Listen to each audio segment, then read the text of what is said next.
ನಿನ್ನೆ IPL season 19ರ 6ನೇ match ನಡೆದು KKR ಮತ್ತು ಸನ್ರೈಸರ್ಸ್ ಹೈದರಾಬಾದ್ ನಡುವೆ ಮೊದಲ ಪಂದ್ಯದಲ್ಲಿ ಸೋತು ಸುಣ್ಣವಾಗಿದ್ದಂತಹ ಸನ್ರೈಸರ್ಸ್ ಹೈದರಾಬಾದ್ ತಂಡ ನಿನ್ನೆ ಮೊದಲ ಗೆಲುವಿನ ನಗೆ ಬೀರಿದೆ.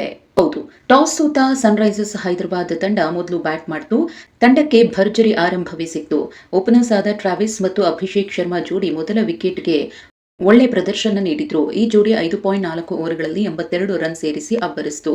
ಸ್ಫೋಟಕ ಬ್ಯಾಟಿಂಗ್ ಮಾಡ್ತಾ ಇದ್ದ ಅಭಿಷೇಕ್ ಶರ್ಮಾ ಮತ್ತು ಇಶಾನ್ ಕಿಶನ್ ಅವರನ್ನ ಬ್ಲೆಸ್ಸಿಂಗ್ ಮುಜರ್ಬಾನಿ ಒಂದೇ ಓವರ್ನಲ್ಲಿ ಪೆವಿಲಿಯನ್ ಕಳಿಸ್ತಾರೆ.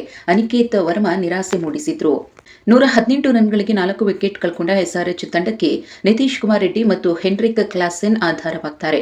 ಈ ಜೋಡಿ ಮಿಡ್ಲ್ ಓವರ್ನಲ್ಲಿ ವಿಕೆಟ್ ಬೀಳದಂತೆ ತಡೆದು ರನ್ ವೇಗಕ್ಕೆ ಚುರುಕನ್ನು ಮುಟ್ಟಿಸಿದ್ರು. ನಿತೀಶ್ ಕುಮಾರ್ ರೆಡ್ಡಿ 39 ರನ್ಗೆ ಔಟ್ ಆದರೆ ಹೆನ್ರಿಕ್ ಕ್ಲಾಸೆನ್ ಅವರು 52 ರನ್ ಸಿಡಿಸಿದ್ರು. ಅಂತಿಮವಾಗಿ ಎಸ್ಆರ್ಎಚ್ ತಂಡ 20 ಓವರ್ಗಳಲ್ಲಿ 8 ವಿಕೆಟ್ ನಷ್ಟಕ್ಕೆ 226 ರನ್ಗಳನ್ನು ಕಲೆ ಹಾಕಿತು.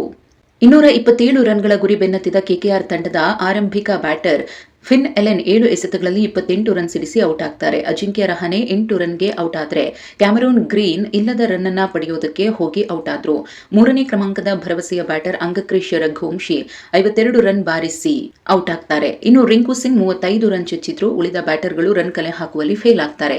ಇದರಿಂದಾಗಿ ಕೆಕೆಆರ್ ಕೊನೆಗೆ 16 ಓವರ್ಗಳಲ್ಲಿ 161 ರನ್ಗಳಿಗೆ ತನ್ನೆಲ್ಲಾ ವಿಕೆಟ್ಗಳನ್ನು ಕಳೆದುಕೊಂಡು ಸೋಲೊಪ್ಪಿಕೊಂಡಿತು.